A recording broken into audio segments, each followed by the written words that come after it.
Hi welcome back to my YouTube channel. ಎಲ್ಲರೂ ಹೇಗಿದ್ದೀರಾ? ಎಲ್ಲರೂ ಚೆನ್ನಾಗಿದ್ದೀರಾ ಅಂತ ಭಾವಿಸ್ತಾ ಇವತ್ತಿನ ಕುಕ್ಕಿಂಗ್ ರೆಸಿಪಿನಲ್ಲಿ ನಾನು ಬದನೆಕಾಯಿ ಗೊಜ್ಜು ರೆಸಿಪಿನ ಶೇರ್ ಮಾಡ್ತಾ ಇದ್ದೀನಿ. ಇಡ್ಲಿ, ದೋಸೆ ಮತ್ತು ಚಪಾತಿಗೆ ಈ ರೀತಿ ಗೊಜ್ಜನ್ನ ಟ್ರೈ ಮಾಡಿ, ತುಂಬ ಚೆನ್ನಾಗಿರುತ್ತೆ. ಇಡ್ಲಿಗೆ ಬರೀ ಸಾಂಬಾರೇ ಟ್ರೈ ಮಾಡಿರ್ತೀರ, ಈ ರೀತಿ ಗೊಜ್ಜನ್ನ ಟ್ರೈ ಮಾಡಿ, ತುಂಬ ಅಂದರೆ ತುಂಬ ಚೆನ್ನಾಗಿರುತ್ತೆ. ಇವಾಗ ಇದು ಮಾಡೋ ವಿಧಾನ ನೋಡೋಣ. ಇಲ್ಲಿ ನಾನು ಒಂದು ಬಾಣಲಿನ ಕಾಯೋದಕ್ಕೆ ಇಟ್ಬಿಟ್ಟು ಒಂದು 3ರಿಂದ 4 ಸ್ಪೂನು ಕಡಲೆ ಬೀಜನ ತೊಗೊಂಡು ಚೆನ್ನಾಗಿ ಈ ಥರ ಡ್ರೈ ರೋಸ್ಟ್ ಮಾಡ್ಕೊಂಡಿದ್ದೀನಿ. ಇವಾಗ ಅದನ್ನು ಒಂದು ತಟ್ಟೆಲಿ ಇಟ್ಬಿಡಿ, ಅದನ್ನು ತಣ್ಣಗೆ ಆಗ್ತಾ ಇರಲಿ ಕಡಲೆ ಬೀಜ ಅದು.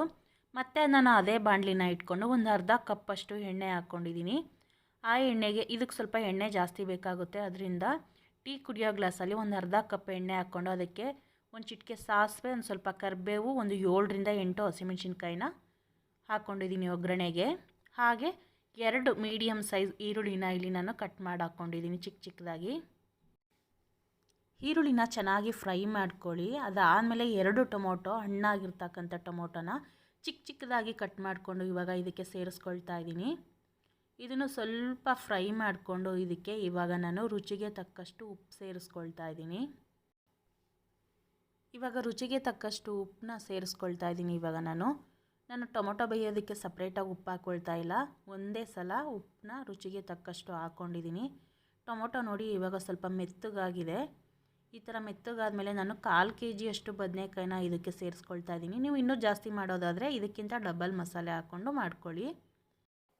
ಬದನೆಕಾಯಿನ ಇದೇ ಥರ ಕಟ್ ಮಾಡ್ಕೊಳ್ಳಿ, ಯಾಕಂದರೆ ಗೊಜ್ಜುಗೆ ಚೆನ್ನಾಗಿರುತ್ತೆ. ಈಗ ನೀವು ವಾಂಗಿಬಾತಿಗೆ ಹೆಂಗೆ ಕಟ್ ಮಾಡ್ಕೊಳ್ತೀರೋ ಇದೇ ಥರ ಉದ್ದುದ್ದ ಕಟ್ ಮಾಡ್ಕೊಳ್ಳಿ, ಗೊಜ್ಜು ಚೆನ್ನಾಗಿರುತ್ತೆ. ಅದರಲ್ಲೂ ಇಡ್ಲಿಗೆ ತುಂಬ ಅಂದರೆ ತುಂಬ ಚೆನ್ನಾಗಿರುತ್ತೆ. ಬೇಕಿದ್ರೆ ನೀವು ಒಂದು ಸಲ ಟ್ರೈ ಮಾಡಿ, ಯಾಕಂದರೆ ಸಾಂಬಾರಲ್ಲೇ ಜಾಸ್ತಿ ತಿಂದಿರ್ತೀರ. ಈ ಥರ ಗೊಜ್ಜಲ್ಲಿ ಒಂದು ಸಲ ಟ್ರೈ ಮಾಡಿ, ಇನ್ನೂ 1-2 ಇಡ್ಲಿ ಎಕ್ಸ್ಟ್ರಾನೇ ತಿಂತೀರಾ. ಈಗ ಬದನೆಕಾಯಿ ಎಲ್ಲ ಚೆನ್ನಾಗಿ ಮಿಕ್ಸ್ ಮಾಡಿ ಸ್ವಲ್ಪ ಬೆಂದಿದೆ ನೋಡಿ. ಈಗ ಅದಕ್ಕೆ ನಾನು 1 ಸ್ಪೂನಷ್ಟು ಧನಿಯಾ ಪೌಡ್ರನ್ನ ಸೇರಿಸ್ಕೊಳ್ತಾ ಇದ್ದೀನಿ. ನಾನಿಲ್ಲಿ ಚಿಲ್ಲಿ ಪೌಡ್ರನ್ನ ಖಾರ ಜಾಸ್ತಿ ತಿನ್ನೋದ್ರಿಂದ ಸ್ವಲ್ಪ ನಾವು ಜಾಸ್ತಿನೇ ಖಾರ ಹಾಕ್ಕೊಂಡಿದ್ದೀನಿ.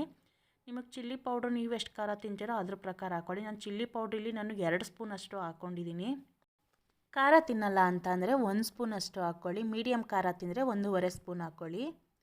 ಇವಾಗ ನೀವು ನೋಡ್ತಾ ಇರ್ಬೋದು ಬೌಲು, ಆ ಬೌಲಲ್ಲಿ ನಾನು 1 ಬೌಲ್ ನೀರು ಹಾಕ್ಕೊಳ್ತಾ ಇದ್ದೀನಿ. ಇವಾಗ ಅದಕ್ಕೆ ಪೂರ್ತಿ ಇದು ಸ್ವಲ್ಪ ನೀರು ಜಾಸ್ತಿ ಕುಡಿಯುತ್ತೆ, ಮಧ್ಯ ನೋಡಿಬಿಟ್ಟು ನೀರು ಹಾಕ್ಕೊಳ್ಳಿ.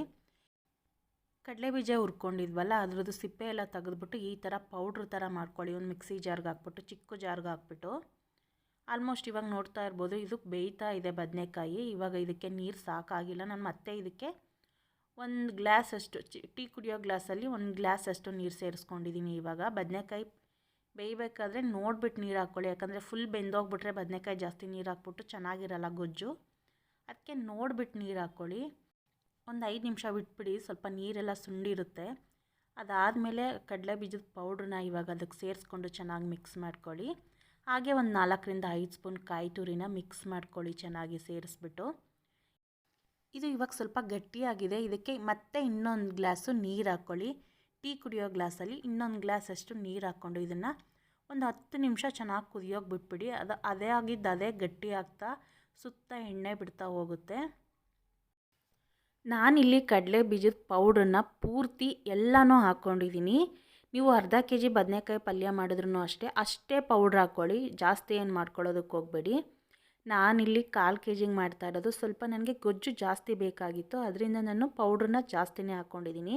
ನೀವು ಅರ್ಧ kg ಮಾಡಿದ್ರೂ ಎಕ್ಸ್ಟ್ರಾ ಏನು ಹಾಕ್ಕೊಳ್ಳೋದಕ್ಕೆ ಹೋಗ್ಬೇಡಿ. ಇವಾಗ ನಾನು ಎಷ್ಟು ತೋರಿಸಿದ್ನೋ ಅಷ್ಟು ಹಾಕ್ಕೊಂಡ್ರೆ ಸಾಕಾಗುತ್ತೆ.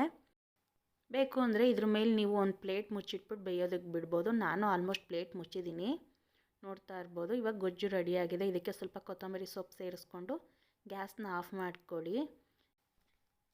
ನಾನು ಇದ್ರ ಜೊತೆಗೆ ಇಡ್ಲಿ ಮಾಡಿದ್ದು, ಬಟ್ ಇಡ್ಲಿ ಎಲ್ಲ ಖಾಲಿ ಆಗಿಬಿಟ್ಟಿತ್ತು. ಇನ್ನೇನು ನಾನು ಒಬ್ಳಿಗೋಸ್ಕರ ಇಡ್ಲಿ ಮಾಡ್ಕೊಳ್ಳೋದು ಅಂದ್ಬಿಟ್ಟು ಇದನ್ನು ದೋಸೆ ಜೊತೆಗೆ ಸರ್ವ್ ಮಾಡ್ಕೊಳ್ತಾ ಇದ್ದೀನಿ. ಸಂಜೆಗೆ ಬೇಕಿದ್ರೆ ಮಾಡ್ಕೊಂಡ್ರಾಯ್ತು ಇಡ್ಲಿನ ಅಂತ ಹೇಳ್ಬಿಟ್ಟು. ನಿಮಗೂ ಈ ರೆಸಿಪಿ ಇಷ್ಟ ಆಗಿದೆ ಅಂತ ಭಾವಿಸ್ತಾ ಈ ವಿಡಿಯೋನ ಇಲ್ಲಿಗೆ ಎಂಡ್ ಮಾಡ್ತಾಯಿದ್ದೀನಿ. ಪ್ಲೀಸ್ ವಿಡಿಯೋ ಇಷ್ಟ ಆಗಿದರೆ ಲೈಕ್ ಮಾಡಿ, ಶೇರ್ ಮಾಡಿ, ಕಮೆಂಟ್ ಮಾಡಿ, ಪ್ಲೀಸ್ ಸಬ್ಸ್ಕ್ರೈಬ್ ಮಾಡ್ಕೊಳ್ಳಿ.